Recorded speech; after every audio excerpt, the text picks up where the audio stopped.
Welcome to Actual Scale Modelling. For my next build, I'm building this Russian KA-27 Helix from Hobby Boss, scale 148. Now this is going to be a straight out of the box build, nothing special here, so let's jump into it. So I'm beginning with the interior. Now most of the interior is painted in Revel Aquacolor 49 light blue, and like all Russian aircraft and that, they always go for this light blue colour. The first stage for this build is to build the interior of the aircraft. So I'm starting with these racks that are throughout the interior. So I've just got to build them up. They are a little bit delicate, so just be careful when you are putting them together, because the parts can easily snap. So once I made up the racks, dry fitting first before I attach them. The power banks and cabinets within the aircraft are painted in Revel Aquacolor number 90, which is a silver. And then it was moving on to the helicopter's control sticks and levers. So I just carry on building the cockpit here, putting in all the different levers and side units that go into it.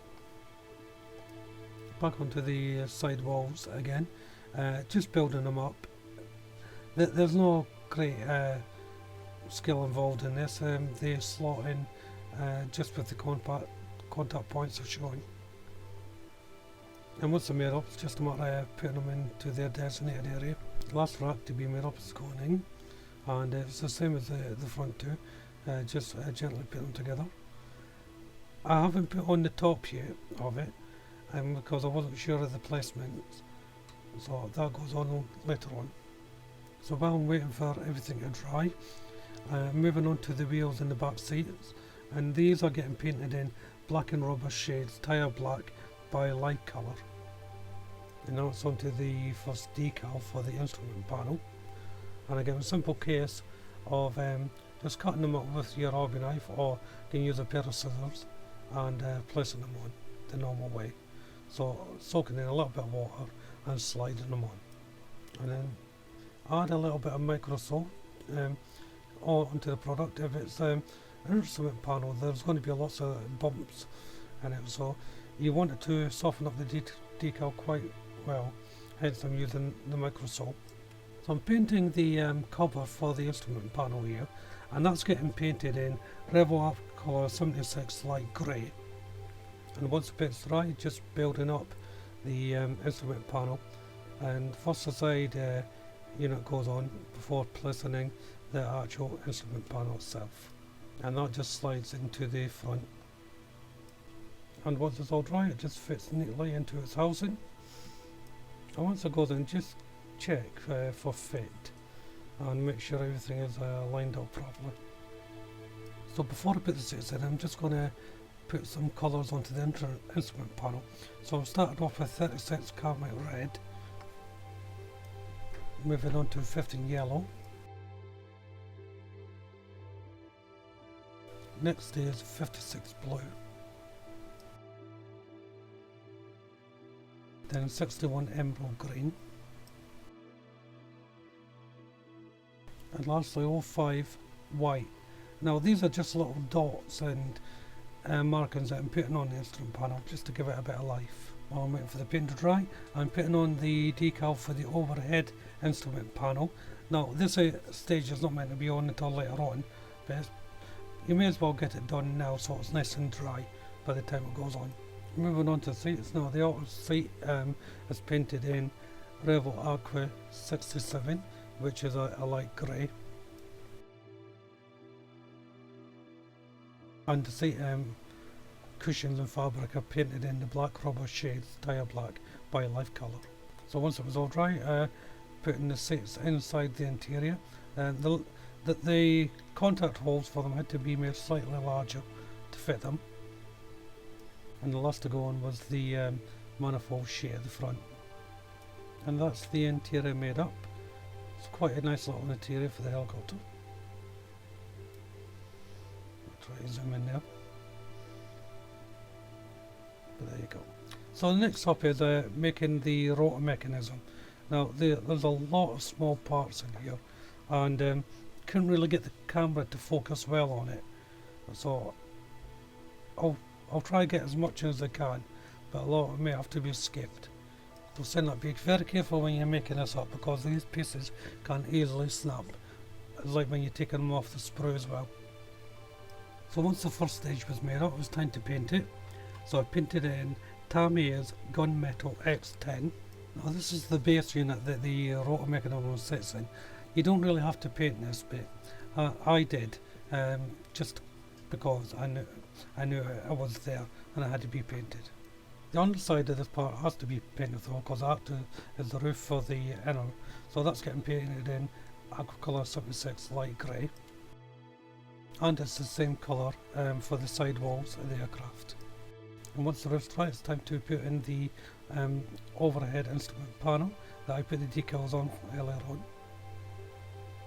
And once the interior is painted on the side panels, it's time to put in the windows. And I'm using Formula 560 Canopy glue for this. So just putting it around before I pop in the window. And the window just falls into place. Back to the rotary mechanism. On the housing, you have to build in the seating for it. It's two little cogs that go in. Don't glue these, because they can be made as a movable part. Now the instructions say for the housing of the rotary top part covering here that's going on, it says to put it in afterwards, but I found it was easier to put it in before I joined up the fuselage. And the reason for that was when putting in the housing here, there's a little gap that you put in the covering. It's just easier to fit it in now than trying to squeeze it in between the two areas. And once it's in place, you can put in your interior unit. And then I waited until that was semi-set before I buttoned the helicopter up. I always went to it semi-set, so you got a little room to manoeuvre the part just in case you need to. I didn't really have to on this. It closed up really well. So there was tiny little holes that I had to fill up. You were barely able to see them drift being on, but I took the opportunity to fill them anyway. So I'm using Villaggio plastic putty to do this. Just putting a little bit on and taking away the excess with a bit of tissue. So once it was all dry, it was time to put the air intake cover at the top of the helicopter here. Then I moved on to the radar sensors and so forth. And while that was drying, the air intake covers, cowls are painted in Revell Aquacolor 08 black. Next up is the canopy. So I'm masking this off, and I'm using Tamiya 2mm curved masking tape for this part. And I'm just taking the masking tape and laying it around the edge. Then it'll be filled in with Tamiya masking tape 6mm. Just the normal masking tape on that one to close it all up. So the same thing is applied to all the canopy using the 2mm and 6mm. You see it going on there, the yellow being the 6mm. And I took the opportunity here just to put in the last window on the door here. The door's going to go on the very last, but it's an idea, just get the window in now. So once you're happy with your masking, it's just a case of putting on your canopy. So I'm slightly off camera here because I had to pull it up to my eyes. But there you go, I've lowered it down a bit for you so that you can just see it going on. And just hold it in place. I didn't use canopy glue, I used normal glue because it's getting painted over. On sides I did use canopy glue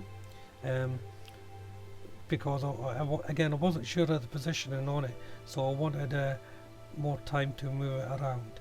But I'll say, if you're going to use normal glue, give it a minute until the fumes disappear, because you don't want to put it on straight away, because the fumes can affect the clear perfects.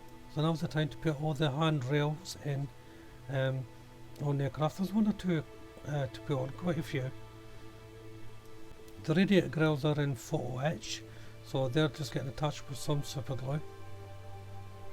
And next up are the air fins and whatever you call them going in.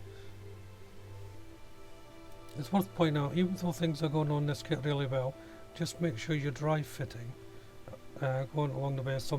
Sometimes the connection points are a little bit small. Next to go on are the flotation devices.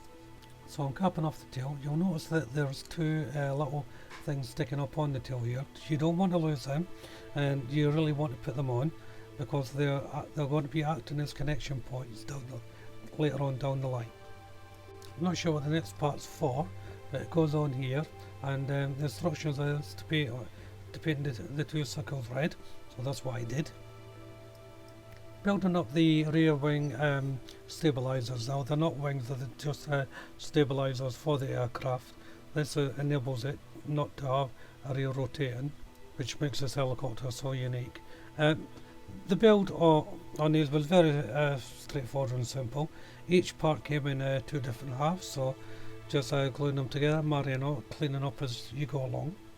So I've made up one side, just making up the other side now, and when they go in, it's a really tight fit, which is good because you don't get any gaps on the root itself.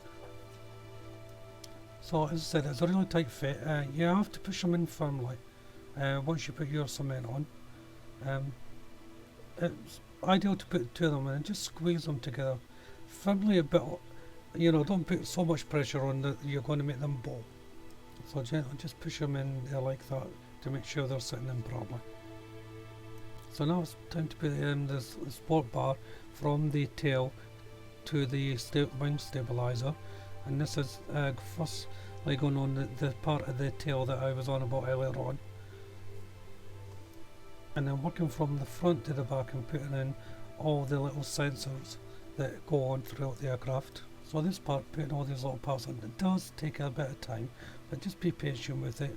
They do all go on eventually. And next to go on are the side units of the aircraft.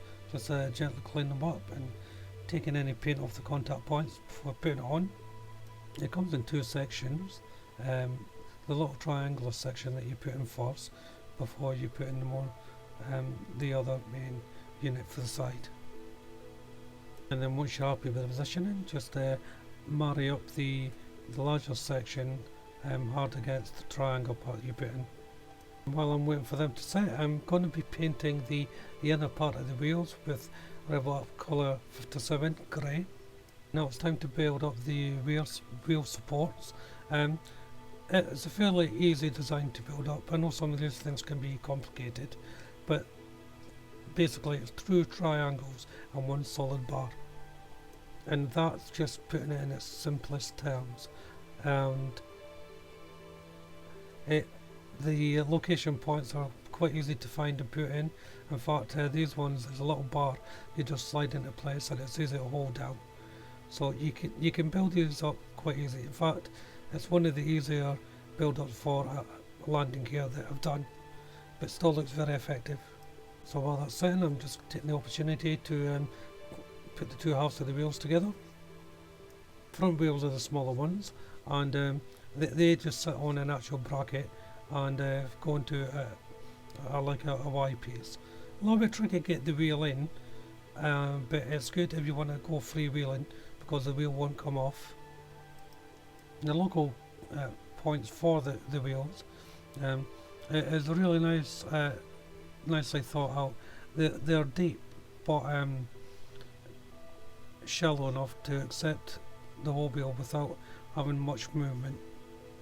Obviously putting the back wheels on is slightly different. So first of all they go into the little Y piece, again just popping in the wheel, and the wheel just sits on those two triangular brackets that you put on.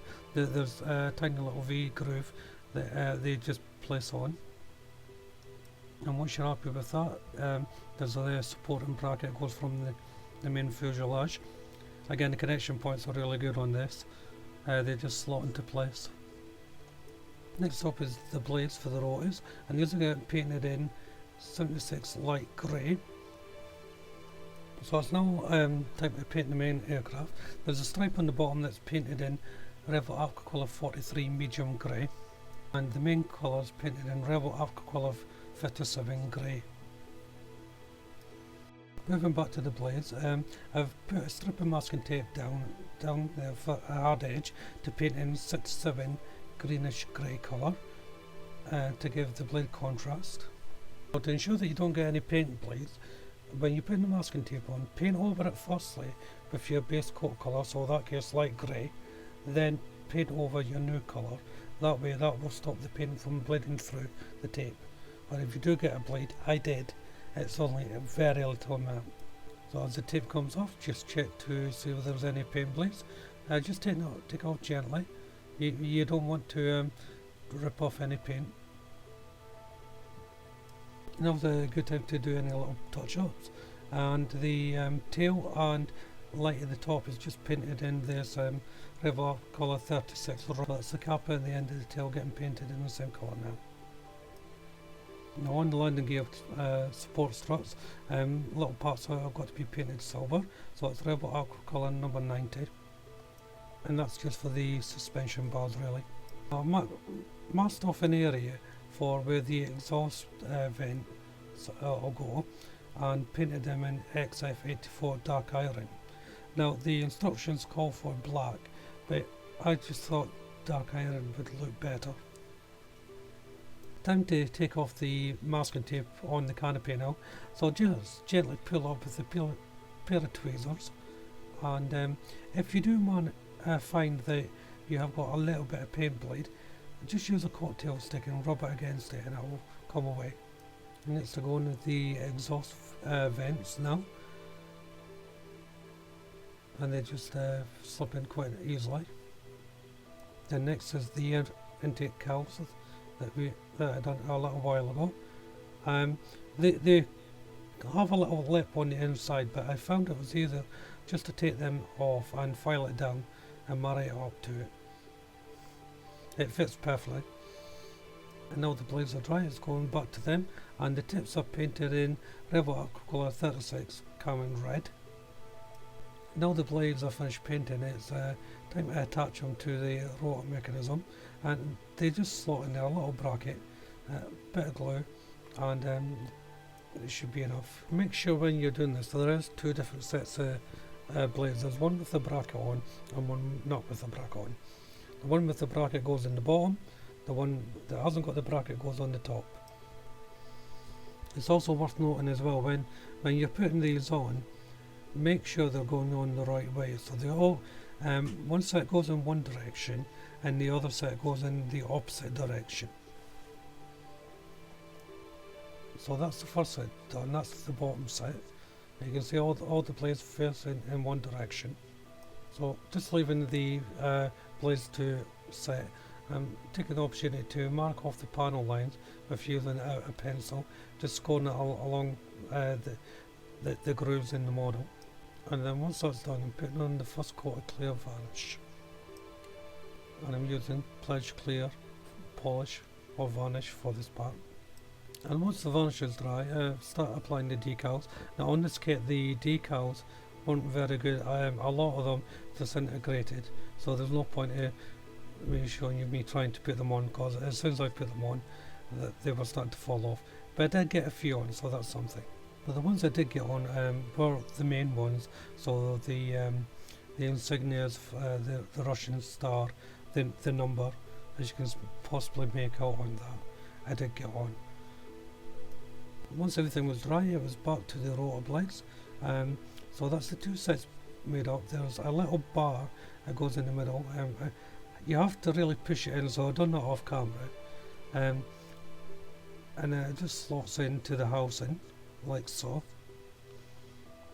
You may need to put a little bit of force on it, but not too much. And then the second set fits on top. Once you get it in position, they can go free moving, or you can cement them into place. So it's entirely up to you how you want to do it. I had them free moving. So this brings the build to an end. I really enjoyed this K27. There was little small bits that challenged me, which was always good, but apart from the decals, everything went extremely well. And you can see it there, just saying it's a strange looking aircraft, but it is pretty awesome as well to look at. So if you enjoyed this video, why don't you check out my other ones on my channel. There's various subjects for you to look at. But for now, thank you all very much for watching. Bye bye.